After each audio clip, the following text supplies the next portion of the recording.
सबसे पहली बात है कि प्रोस्पेक्टस क्या होता है। अगर हम जनरली देखें किसी भी तालीमी इदारे में एडमिशन लेना हो स्टूडेंट्स ने, तो वो सबसे पहले प्रोस्पेक्टस जो है वो खरीदते हैं, क्योंकि प्रोस्पेक्टस में तमाम डिटेल्स जो हैं उस इंस्टीट्यूट से मुतल्लिक वो बताई गई होती हैं, फीस स्ट्रक्चर बताया गया होता है, सेमेस्टर्स बताए होते हैं, उनके सब्जेक्ट्स बताए होते हैं, उस तमाम डिटेल्स मौजूद होती हैं।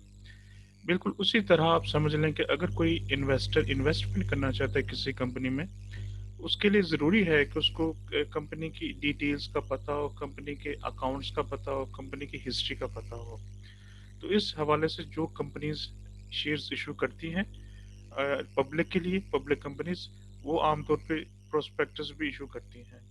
और प्रोस्पेक्टस में तमाम डिटेल्स मौजूद होती हैं, जिसमें ये कहा जाता है कि वो ऑफर कर रहे हैं पब्लिक को शेयर्स वगैरह, ताकि वो उसमें इन्वेस्टमेंट कर सकें।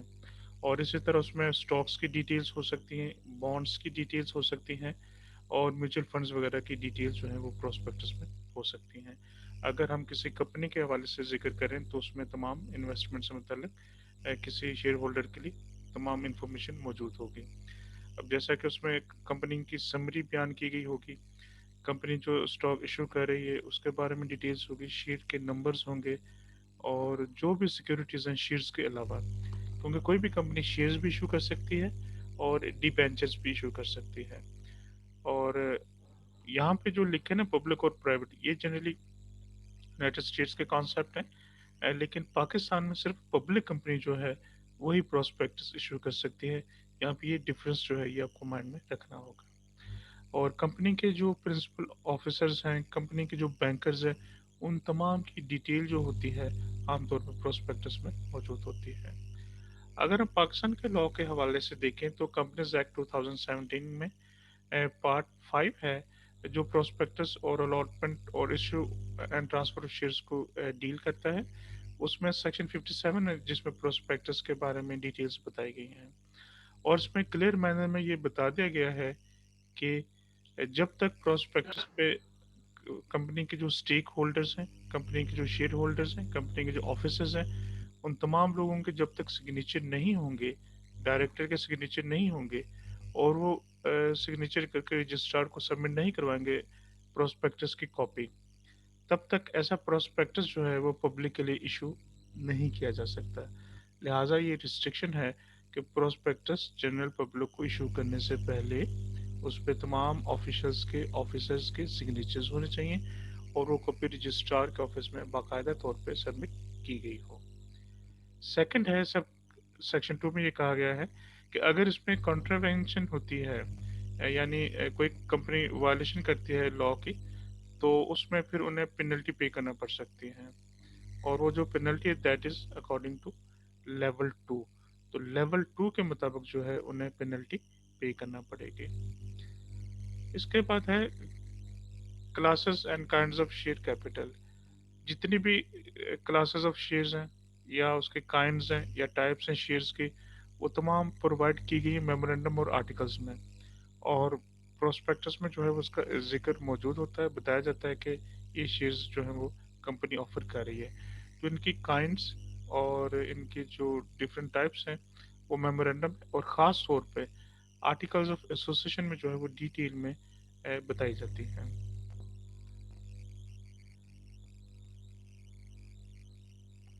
इसके बाद है section 60, numbering of shares. Her share का एक डिस्टिंक्टिव नंबर होगा। जैसे आप देखते हैं कि प्राइस बॉन्ड्स होते हैं, प्राइस बॉन्ड्स जितने भी हैं उन तमाम का डिस्टिंक्टिव जो है वो नंबर होता है। सेम फुटिंग पे आप देखें कि जो शेयर्स होते हैं उनका भी एक नंबर है। अगर एक कंपनी ने 1000 शेयर्स इशू किए हैं, तो इसका मतलब ये बनता है कि जो पहला शेयर इशू किया गया होगा उसका सीरियल नंबर 1 होगा, और जो 1000 नंबर शेयर इशू किया गया होगा उसका नंबर 1000 होगा। और हर बंदे के पास जो शेयर्स होंगे उनके बाकायदा डिस्टिंक्टिव नंबर्स होंगे। और इसी तरह जो शेयर्स वगैरह खरीदे जाते हैं, फिजिकल रैकेट तो रखा ही जाता है, और मौजूदा दौर में जो है वो एक सेंट्रल डिपॉजिटरी सिस्टम है, उसके तहत भी जो है वो रिकॉर्ड रखा जाता है। वैसे सेंट्रल डिपॉजिटरी सिस्टम के बारे में मैंने बिल्कुल एंड पे बताया हुआ है, लेकिन मैं चाहता हूँ अभी बिल्कुल एंड पे पहले देख लें कि सीडीसी क्या है, उसके बाद फिर हम सेक्शन 61 को जो है वो स्टडी करेंगे। जैसा कि आईटी की तरक्की की वजह से दुनिया एक ग्लोबल विलेज बन चुकी है। तो लिहाजा हर चीज़ फिजिकल रिकॉर्ड में होने के साथ साथ ज़रूरी है कि वो इलेक्ट्रॉनिकली जो है ना, उसका जो रिकॉर्ड है वो भी मेंटेन किया जाए। तो लिहाजा इस पर्पज़ के लिए पाकिस्तान में एक पाकिस्तान कैपिटल मार्केट को प्रॉपर रेगुलेट करने के लिए, उनके डाटा को प्रॉपर कंप्रेस करने के लिए एक इदारा बनाया गया जिसका नाम था सेंट्रल डिपॉजिटरी कंपनी। सिंपली हम उसे सीडीसी कहते हैं। ये एक ऐसा इदारा है जिसका पर्पज़ है कि इलेक्ट्रॉनिक जो सेटलमेंट्स हैं ट्रांजैक्शंस की, उनको जो है वो स्टॉक एक्सचेंज के हवाले से कैरी आउट किया जाए। यानी जो लोग शेयर खरीदते हैं, जो लोग शेयर बेचते हैं, जिनका स्टॉक एक्सचेंज के साथ जो लोग रजिस्टर्ड है, उन तमाम का जो रिकॉर्ड है, उन तमाम का जो डाटा है, वो एक डेटाबेस में सेव होता रहता है, और वो सेव होता रहता है सेंट्रल डिपॉजिटरी कंपनी के डेटाबेस में। तो लिहाजा ये एक पेपरलेस जो है वो रिकॉर्ड मेंटेन होता रहता है। इस लिहाज से सीडीसी जो है ये पब्लिक इंटरेस्ट कंपनी है, और ये लार्ज कंपनी में शुमार इसका होता है। तो जो भी लोग शेयर्स खरीदते हैं या शेयर्स बेचते हैं स्टॉक एक्सचेंज के थ्रू, उनका रिकॉर्ड जो है इलेक्ट्रॉनिकली मेंटेन होता रहता है, और उसको मेंटेन करने की जिम्मेदारी सेंट्रल डिपॉजिटरी कंपनी की। तो लिहाजा हम जब भी शेयर्स का भी जिक्र करेंगे और सीडीसी का जिक्र करेंगे, तो सीडीसी से मुराद वो इदारा होगा जो कि उनके रिकॉर्ड को कंप्यूटराइज तौर पे मेंटेन करता है। इसके बाद आ जाता है सेक्शन 61। उसमें क्लियरली बताया गया कि जो भी सिक्योरिटीज हैं, ये इसका दर्जा जो है ना कानून में, वो है मूवेबल प्रॉपर्टी वाला। लॉ ये कहता है कि जो मूवेबल प्रॉपर्टी होती है वो इजीली ट्रांसफरेबल होती है from one person to another person. अगर ए के पास शेयर्स हैं, ए शेयर सेल करना चाहता है बी को, तो ए बी को शेयर्स सेल कर सकता है। तो वो कैसे सेल करेगा? वो उसको ट्रांसफर करेगा। जब ए अपने मौजूदगी में अपनी ख्वाहिश के मुताबिक अपनी फ्री कॉन्सेंट के साथ बी को शेयर दे देगा, तो हम ये कहेंगे कि ए ने अपने शेयर्स जो हैं वो बी को ट्रांसफर कर दिए हैं। अब जहां तक इस बात का ताल्लुक है कि ट्रांसफर का क्या एविडेंस है कि वाकई शेयर ट्रांसफर हुए या नहीं, जो शेयर सर्टिफिकेट है बेसिकली वो उसका एविडेंस होगा। यानी अगर ए ने बी को शेयर्स दे दिए हैं, तो बी का नाम उस सर्टिफिकेट पे आ जाएगा और वो सर्टिफिकेट बी को इशू हो जाएगा। ये एक प्राइमा फिशाई एविडेंस होगी। प्राइमा फिशाई जो है ये लीगल टर्म है, लैटिन वर्ड है बेसिकली। इसका मतलब होता है उर्दू में सरे दस्त। यानी फौरी तौर पे जो आपको एविडेंस मिलती है, that is prima fisheye evidence. तो फौरी तौर पे जो एविडेंस आपको इस हवाले से नजर आ सकती है, दैट वुड शेयर सर्टिफिकेट। जिस तरह एक बंदा कहता है कि मुझे फलान डिजीज है, तो उसका जो मेडिकल सर्टिफिकेट है वो प्रमा फशाई एविडेंस होगा इस बात का कि उसको वाकई ऐसी डिजीज हो सकती है। सेम फुटिंग पे अगर एक शख्स कहता है मैं शेयर होल्डर हूँ, वो ये क्लेम करता है, वो असर्ट करता है, तो उसका बेहतरीन जो एविडेंस होगा that would B share certificate. Debentures जैसे शेयर्स कंपनी इशू कर सकती है, इसी तरह जो लोग कंपनी में इन्वेस्टमेंट शेयर की शक्ल में नहीं करना चाहते, बल्कि वो कंपनी को कोई लोन देना चाहते हैं, कर्जा देना चाहते हैं, लेकिन वो उसके बस उसका प्रॉफिट भी लेना चाहते हैं, उस हवाले से वो कंपनी उनको डिबेंचर्स इशू कर सकती है। डिबेंचर जो वर्ड है बेसिकली डेट से निकला है, और डेट का मतलब होता है कर्जा। तो कंपनी जो है डिबेंचर्स इशू कर सकती है, और उसमें तमाम जो उसके क्लासेस हैं, राइट्स हैं, प्रिविलेजेस हैं, इन तमाम को जो वो स्पेसिफाई कर देगी। तो डिबेंचर्स को रखने का भी वही तरीकाकार है। डिबेंचर की भी एविडेंस यही है कि उसका जो डिबेंचर सर्टिफिकेट है या ट्रस्ट डीड है डिबेंचर की जिसके पास होगी, ये समझा जाएगा कि वो कंपनी का डिबेंचर होल्डर है। तो ट्रस्ट डीड जो है ये इस हवाले से उसका एविडेंस होगा। सेक्शन 67 है अलॉटमेंट से मतलब। हमने भी ट्रांसफर के बारे में बात की कि कोई भी शख्स जिसके पास शेयर्स हैं वो अपने शेयर्स को ट्रांसफर कर सकता है इजीली, क्योंकि शेयर्स को कानूनी तौर पे मूवेबल प्रॉपर्टी समझा जाता है, that is freely transferable from one person to another person. Allotment की बात है, तो जो जो भी शेयर्स अलॉट किए जाएंगे या डिबेंचर्स अलॉट किए जाएंगे, उनकी जो नॉमिनल अमाउंट है कमीशन उसको मुकर्रर कर सकता है। यानी कमीशन अगर चाहे तो उसके पास ये इख्तियार है कि वो ये स्पेसिफाई कर दे कि इससे कम अमाउंट के शेयर्स इशू नहीं किए जा सकते, या इससे ज़्यादा अमाउंट के शेयर्स इशू नहीं किए जा सकते।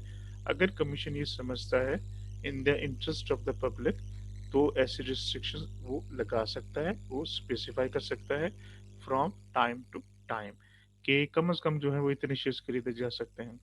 और अगर आमतौर पर जनरली देखा जाए तो एक वक़्त में एक शख्स कम अज़ कम जो है वो 1 शेयर खरीद सकता है। ये एक कॉमन सी जो है वो बात है कि एक शख्स जो है एक वक़्त में कम अज़ कम जो है 1 खरीद सकता है, और ज़्यादा से ज़्यादा के आम तौर पे लिमिट नहीं होती, लेकिन अगर किसी कंपनी ने वो लिमिट्स लगाई हैं, तो उन लिमिट्स को फ़ॉलो करना ज़रूरी होता है। और कमीशन जो है वो जैसा कि शेयर्स के हवाले से स्पेसिफ़ाई कर सकता है, सेम फुटिंग पे जो है वो डिबेंचर्स के हवाले से भी स्पेसिफ़ाई कर सकता है। डिबेंचर्स की तमाम डिटेल्स जो हैं वो अ, बता सकता है। इसी तरह जो भी सर्टिफ़िकेट्स हैं, स्टेटमेंट्स हैं, डिक्लेरेशंस हैं, एक मर्तबा एक बंदे ने उस पे सिग्नेचर कर दिए, तो वो फिर बाइंडिंग हो जाएँगे। एक बंदे ने शेयर खरीदे कंपनी के, तो वो पाबंद है कि कंपनी के जो रूल्स एंड रेगुलेशंस हैं शेयर्स के हवाले से, वो उनको फॉलो करने का पाबंद होगा। अगर वो पाबंदी नहीं करेगा तो ये वायलेशन उसकी तरफ से समझी जाएगी। लिहाजा जब भी कोई स्टेटमेंट्स हैं या डिक्लेरेशंस है, शेयर होल्डर जब उनको साइन करता है या उनको उनके हवाले से कोई कॉन्सेंट देता है, तो उसको ये समझ लेना चाहिए कि ये तमाम स्टेटमेंट जो हैं वो उसके ऊपर अब बाइंडिंग होंगी। नेक्स्ट आते हैं सबसेक्शन 4 की तरफ। सबसेक्शन 4 जो है ये सबसेक्शन 4 जो है ये कहता है कि जो कंपनी के शेयर्स होते हैं या डिबेंचर्स होते हैं, बेसिकली प्रोस्पेक्टस में जो कह दिया गया दैट इज इरिवोकेबल। आप उसको कैंसिल नहीं कर सकते। अगर प्रोस्पेक्टस में एक इंफॉर्मेशन दी है और उसके इंफॉर्मेशन से मुतासर होके या उस इंफॉर्मेशन की बुनियाद पे कोई शेयर होल्डर या कोई इन्वेस्टर डिसीजन कर लेता है और कंपनी के शेयर खरीद लेता है, कंपनी बाद में उस इंफॉर्मेशन को चेंज नहीं कर सकती, उन रूल्स एंड रेगुलेशन को आम तौर पे चेंज नहीं कर सकती। वो इरिवोकेबल बन जाते हैं, यानी उनको कैंसिल नहीं कर सकते, उनको रिवोक नहीं कर सकते।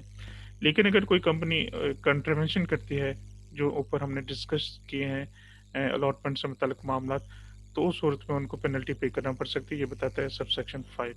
वो पेनल्टी क्या है? वो पेनल्टी जो है वो लेवल 2 के मुताबिक हो सकती है। इसी तरह सेक्शन 68 ये कहता है कि अगर मुख्तलिफ लोगों ने शेयर्स के लिए या डिबेंचर्स के लिए अप्लाई किया, लेकिन कुछ लोग अनसक्सेसफुल हुए, यानी कि शेयर्स सेल आउट हो गए, उनकी पेमेंट जो है कंपनी के पास मौजूद है, लेकिन कंपनी के पास देने के लिए शेयर्स नहीं हैं, तो कंपनी के लिए लाजिम है कि वो उनके अमाउंट को रिफंड कर दे।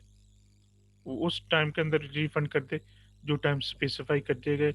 ये कंपलसरी है कि जिन लोगों ने शेयर्स के लिए अप्लाई किया था और पेमेंट्स कर दी थी, लेकिन उनको शेयर्स नहीं मिले, तो उनको उनके अमाउंट जो है वो रिटर्न करनी पड़ेगी, जिसको हम रिफंड कहेंगे। तो अमाउंट रिफंड करना ज़रूरी है। अगर कंपनी रिफंड नहीं करती अमाउंट, तो लॉ ये कहता है कि ऐसी कंपनी को पेनल्टी करना पड़ सकती है। That would be according to level 3। Return as to allotment, section 70 कहता है कि जैसे ही शेयर्स की अलॉटमेंट हो जाती है, तो शेयर्स के अलॉटमेंट के विद इन 30 डेज उसकी जो कॉपी है वो रजिस्ट्रार को भेजना ज़रूरी है। रजिस्ट्रार के ऑफिस में कॉपी को फाइल किया जाएगा, और जो कंपनी के चीफ एग्जीक्यूटिव होंगे वो बाकायदा तौर पे डिक्लेरेशन देंगे तमाम शेयर्स के अलॉटमेंट की डिटेल्स के बारे में, कि जो डिटेल्स हमने आपको भिजवाई हैं ये बिल्कुल दुरुस्त है, उसमें किसी किस्म की कोई जो है वो वायलेशन नहीं की गई। उसमें चीफ एग्जीक्यूटिव साहब का सिग्नेचर होना ज़रूरी होंगे। और एक उसकी जो कॉपी होगी ये उसकी जो एक कॉपी होगी वो कमीशन को भी भिजवाई जा सकती है नॉर्मली। और ये एक तरह का एविडेंस होगा, जब आप अलॉटमेंट की कॉपी भिजवा देते हैं कमीशन में या रजिस्ट्रार के ऑफिस में, ये एक एविडेंस होगा कि कंपनी के जो शेयर्स बताए गए हैं वो तमाम अलॉट हो गए हैं। और उन तमाम को रजिस्ट्रार के ऑफिस में ये जो डॉक्यूमेंट्स हम यहाँ पे देख रहे हैं इनको भी रजिस्टर करवाना ज़रूरी होगा, इनको भेजना ज़रूरी होगा। ये जो डॉक्यूमेंट्स हैं जैसा कि बोनस शेयर्स हैं, पहले तो हमने आम जनरल शेयर्स की बात की है। अगर कोई कंपनी किसी को बोनस शेयर्स देती है इंड्यूस करने के लिए डिफरेंट इन्वेस्टर्स को, तो उस पे वो बोनस शेयर्स देती है, तो उसकी डिटेल्स बताना भी ज़रूरी है। और आम तौर पे जो रेट है ना वो अगर 10% से एक्सीड कर जाए, यानी एक शेयर अगर हम सपोज करते हैं कि 100 रुपये का है, 10% उसको बेनिफिट दे दिया गया और उसको जो है वो 90 पे पे कर दिया गया, या उस पर कोई डिस्काउंट ऐसा कर दिया गया जो 10% से कम हो, ठीक है। लेकिन अगर डिस्काउंट 10% से एक्सीड कर जाता है, अगर 10% से ज़्यादा डिस्काउंट दे रही कंपनी, تو उसके लिए ज़रूरी है कि वो इसके बारे में कमीशन की बाकायदा परमिशन ले। अगर कमीशन उसको परमिशन देता है तो वो शेयर्स इशू कर सकते हैं इस डिस्काउंट पे, अदरवाइज जो है 10% से डिस्काउंट एक्सीड नहीं कर सकती नॉर्मली। लेकिन ये पाबंदी नहीं है, इसलिए कि अगर कमीशन परमिशन दे देता है तो ठीक है, फिर वो उससे ज़्यादा 10% से ज़्यादा का भी जो है वो डिस्काउंट हो सकता है। अब हमने जो ऊपर 30 डेज़ का ज़िक्र किया कि अभी 30 डेज़ ये रिटर्न जो फाइल करना ज़रूरी, लेकिन अगर किसी वजह से टाइम पे रिटर्न नहीं फाइल हो सकी, तो लॉ ये कहता है कि कमीशन अगर सेटिस्फाई हो तो 45 डेज़ मज़ीद एक्सटेंड कर सकता है। अगर कंपनी समझती है टाइम इनएडिक्वेट है, नाकाफ़ी है, तो उसके लिए अप्लाई करती है। कमीशन जो है वो मज़ीद 45 डेज़ जो हैं उसके हवाले से देने का मजाज है, वो अख्तियार रखता है।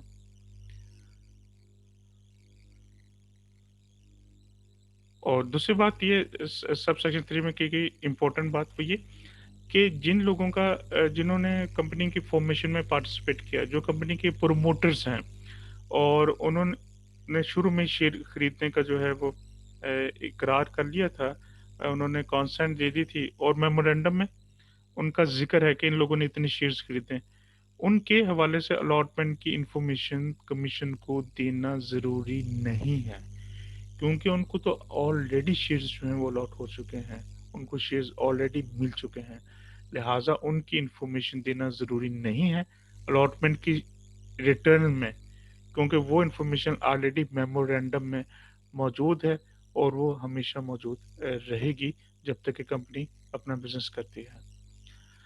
अगर वायलेशन की जाती है, जो हमने ऊपर मामला डिस्कस किए हैं, तो लॉ ये कहता है कि लेवल 1 के मुताबिक जो है वो कंपनी को पनिशमेंट हो सकती है।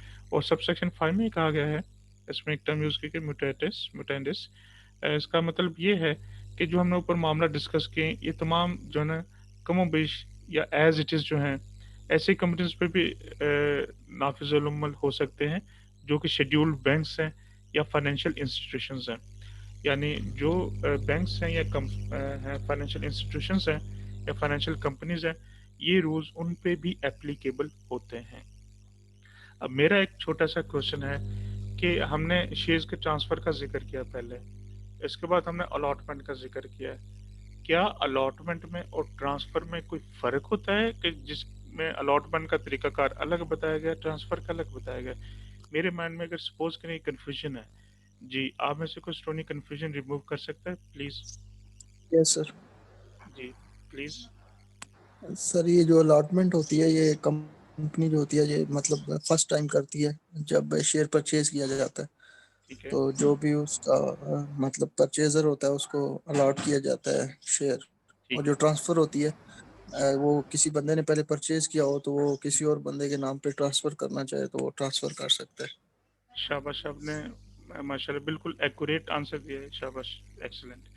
अच्छा, अब मेरा अगला जो क्वेश्चन है वो ये है कि जब हमने ट्रांसफ़र का भी वो अभी आपने बता दिया है और अलॉटमेंट का भी डिफरेंस क्लियर हो गया, तो ट्रांसमिशन में कोई फ़र्क होता है ट्रांसमिशन और ट्रांसफ़र में? जी, ये कोई गाइड करना चाहेगा please? Is there any difference between transfer of shares and transmission of shares? अच्छा, चलिए मैं ये बता देता हूँ। और ये जो ट्रांसफॉर्मेशन होता है ये बंदा जब मर जाता है तो उसके बाद ये ट्रांसफॉर्मेशन होता अच्छा, है। और ट्रांसफर सर कोई भी जिंदा बंदा कर सकता है सर। जी, ठीक है। आपने सही कहा। मैं इसके फर्दर वज़ाहत कर दूँ कि जब कोई शख़्स अपनी मर्ज़ी से शेयर ट्रांसफ़र किसी को देना चाहता है, वो शेयर्स को ट्रांसफ़र करेगा और फ़िज़िकली उसका पोज़ीशन जो है, वो दूसरी पार्टी को दे देगा और इलेक्ट्रॉनिकली भी जो है, वो शेयर दूसरी पार्टी के नाम ट्रांसफ़र हो जाएँगे। आपने बिल्कुल दुरुस्त कहा। सेकंड ये है कि जो है ना ट्रांसमिशन, इसमें अपने माइंड में रखना कि बाई ऑपरेशन ऑफ लॉ जो है वो शेयर्स एक शख्स से दूसरे शख्स को ट्रांसफर हो जाते हैं, उसको हम कहते हैं ट्रांसमिशन। अब जैसे कि एग्जांपल है कि एक शख्स के शेयर्स से उसकी डेथ हो गई, उसके दो बेटे हैं हम सपोज करते हैं, तो वो जो लीगल एयर्स है ना, तो वो शेयर्स उसके नाम पे ट्रांसमिट हो जाएंगे, क्योंकि उसने तो अपनी जिंदगी में नहीं किए ना। अगर वो अपनी जिंदगी में उनको गिफ्ट कर दे, दैट वुड बी ट्रांसफर। लेकिन बाय ऑपरेशन ऑफ लॉ अगर इस तरह शेयर ट्रांसफर हो तो उसको हम कहेंगे ट्रांसमिशन ऑफ शेयर। अगर अदालत के हुक्म पे भी शेयर जो है वो किसी को दिए जाएं, that would also be called transmission of shares. अच्छा, अब हम आते हैं लास्ट अपने टॉपिक की तरफ, that is certificate of shares and other securities. Section 71 ये कहता है कि जो भी लोग शेयर्स खरीदते हैं, कंपनी के लिए लाजम है कि उनको सर्टिफिकेट इशू करें, चाहे वो शेयर उनको ट्रांसफर हुए या उनको अलॉट हुए, उनको लाजमी तौर पे सर्टिफिकेट इशू करें ताकि एविडेंस है हो कि उन्होंने जो है वो शेयर खरीद लिए हैं। अगर कंपनी वायलेशन करती है तो लॉ ये कहता है कि उनको जो है वो पेनल्टी पे करना पड़ेगी। और सेक्शन 72 ये कहता है कि जो शेयर बुक एंट्री फॉर्म है उसको कैसे फिल किया जाएगा। कंपनी जिसके पास शेयर कैपिटल है वो एक बुक एंट्री फॉर्म बनाएगी और उसमें जो है उनका इंदराज करेगी बाकायदा तौर पे शेयर होल्डर्स का, जिसमें सारे पार्टिकुलर्स, सारे डिटेल्स जो है वो मौजूद होंगे। और जो भी कंपनी के लिए ज़रूरी है कि वो अपने फिजिकल जो शेयर्स बुक एंट्री उसको बुक एंट्री फॉर्म में कन्वर्ट कर ले। यानी पहले जो मैनुअल रैकेट होता था उसमें शेयर्स का फिल करते थे, अब ये कहा गया कि उसको बुक एंट्री फॉर्म में कन्वर्ट किया जाए।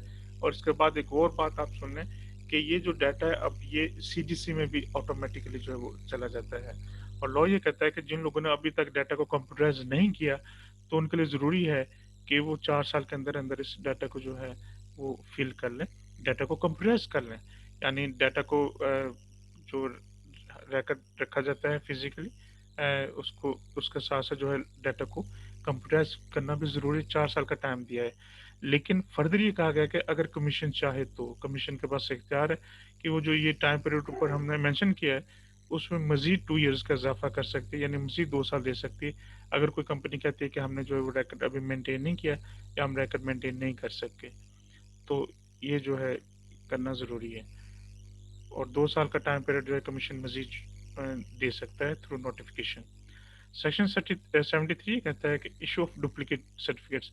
अगर किसी शख्स का सर्टिफिकेट लॉस्ट हो गया, डिस्ट्रॉय हो गया, उसके जो शेप चेंज हो गई, म्यूटिलेटेड हो गया, टॉर्न हो गया, यानी सर्टिफिकेट फट गया, उसके कुछ सर्टिफिकेट को नुकसान पहुंच गया, तो विद इन 30 डेज ऐसा शख्स जो है जिसको सर्टिफिकेट इशू किया गया था वो अप्लाई कर सकता है कंपनी में और उन्हें कह सकता है कि उन्हें नया सर्टिफिकेट इशू किया जाए, यानी उन्हें डुप्लीकेट सर्टिफिकेट इशू किया जाए। जैसे ही वो इन्फॉर्मेशन देता है, कंपनी को अप्लाई करता है, तो कंपनी की ड्यूटी बनती है कि वो इंक्वायरी करे और इंक्वायरी करके ये कंफर्म करे कि वाकई सर्टिफिकेट का लॉस हो गया या वो डिस्ट्रॉय हो गया या उसकी डिफेसमेंट हो गई या म्यूटिलेट हो गया। अगर ऐसा होता है तो वो डुप्लीकेट सर्टिफिकेट जो इशू कर सकती है। और अगर उस पर कुछ एक्सपेंसेस आते हैं तो एक्सपेंसेस क्लेम कर सकती है उस शख्स के, भाई आप इतनी अमाउंट जो है वो कंपनी को पे करने के पाबंद हैं सर्टिफिकेट की फ़ी के तौर पे या उसके एक्सपेंस के तौर पे। और इसके अलावा जो है उसमें कंपनी जो है सर्टिफिकेट इशू करने के साथ साथ रीजंस जो हैं वो रिकॉर्ड करेगी, नोट करेगी कि इस शख्स ने कहा कि इस वजह से इसका सर्टिफिकेट डिस्ट्रॉय हो गया, म्यूटिलेट हो गया, लिहाजा कंपनी डुप्लीकेट सर्टिफिकेट इशू करे। और ये रीज़न जो है बाकायदा तौर पे रजिस्ट्रार को भी देना पड़ेंगे, विद इन 20 डेज जो है ये काम करना होगा। अगर कंपनी वायलेशन करती है तो कंपनी को जो है वो पेनल्टी पे करना पड़ेगी। इसमें फर्दर ये कहा गया है कि अगर कंपनी जानबूझ के धोखाधड़ी की नीयत के साथ डुप्लीकेट सर्टिफिकेट इशू करती किसी को with an intent to defraud, धोखाधड़ी की नीयत के साथ, तो उसका ये अमल जो है वो पनिशेबल विद फाइन होगा। और फाइन के ये अमाउंट यहाँ पे बता देंगे, इस अमाउंट के तहत जो है उसको फाइन होगा और ये अमाउंट है 100,000 रुपीज़। और जो हर ऑफिसर होगा कंपनी का उसको भी पनिशमेंट हो सकती है इम्प्रिजनमेंट की। और ये इम्प्रिजनमेंट जो है 180 डेज हो सकती है, यानी 6 माह तक सजाए कैद हो सकती है, फाइन हो सकता है। और ये जो है 50,000 रुपीज़ भी जो है वो पे करना पड़ेगा। अब यहाँ पे आपके मन में शायद कंफ्यूजन होगी, मैं दोबारा क्लियर कर देता हूँ। कंपनी को फाइन हो सकता है 100,000 रुपीज़, ये है कंपनी को फाइन। जहाँ तक है ना डायरेक्टरी ऑफिसर के बाद, डायरेक्टरी ऑफिसर को 6 मंथ्स की या 180 डेज की इम्प्रिजनमेंट हो सकती है। डायरेक्टर को, कंपनी को इम्प्रिजनमेंट नहीं हो सकती क्योंकि कंपनी को आप कैद नहीं कर सकते, कंपनी को जेल नहीं भेजा जा सकता। तो कंपनी के जो रिप्रेजेंटेटिव्स होंगे, कंपनी के जो ऑफिसर्स होंगे, मुतलका शख्स जो उसके जिम्मेदार हैं, उनको जो इम्प्रिजनमेंट हो सकते हैं 180 डेज की, उनको उनकी जो फाइन की अमाउंट है ना that may be up to 50,000 rupees. और ये दोनों सजाएं भी जो है वो उनको दी जा सकती हैं। अब ये था स्टूडेंट्स उसके कंपनी के शेयर्स को ट्रांसफ़र करने के तरीके, उस हवाले से जो वायलेशन करती हैं वो सजाएं।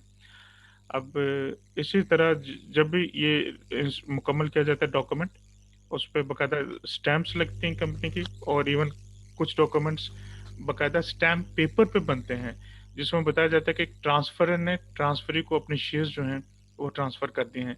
यहाँ पे जो वर्ड इंस्ट्रूमेंट है ना स्टूडेंट, कुछ वर्ड्स ऐसे होते हैं जिनके जो टर्म होती हैं बेसिकली, और हर सब्जेक्ट में उसका मतलब मुख्तलिफ होता है।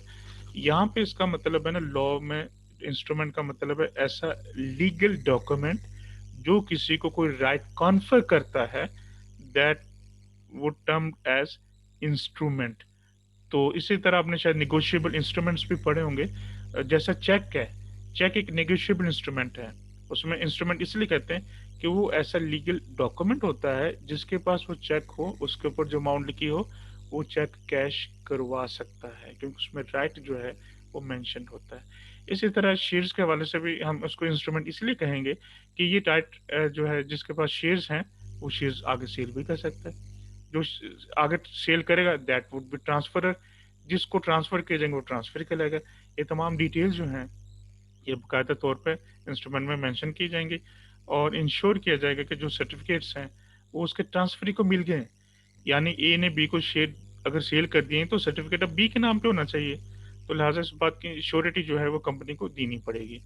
और इसी तरह से जो नया ट्रांसफरी होगा, नया शेयर होल्डर होगा, उसका नाम रजिस्टर में एंटर हो जाएगा पुराने शेयर होल्डर की जगह पे, और विद इन 10 डेज उसका नाम जो है सेंट्रल डिपॉजिटरी में भी आ जाएगा, ताकि उसका जो इलेक्ट्रॉनिक रिकॉर्ड है वो भी मेंटेन किया जाए।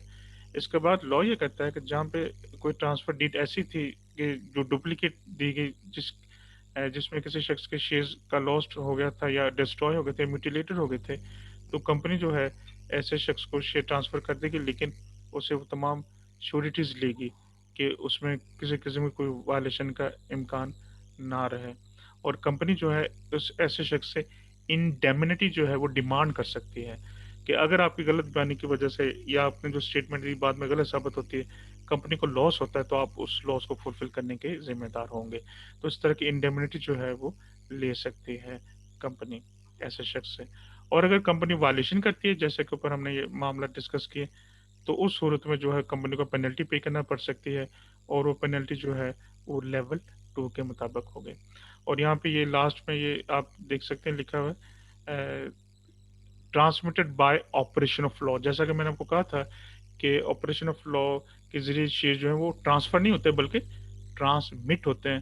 तो यहाँ भी जो वर्डिंग लिखी गई है, मेंशन की गई है, वो भी यही मेंशन की गई है कि थ्रू ऑपरेशन ऑफ लॉ जो है वो शेयर आमतौर पे ट्रांसमिट होते हैं।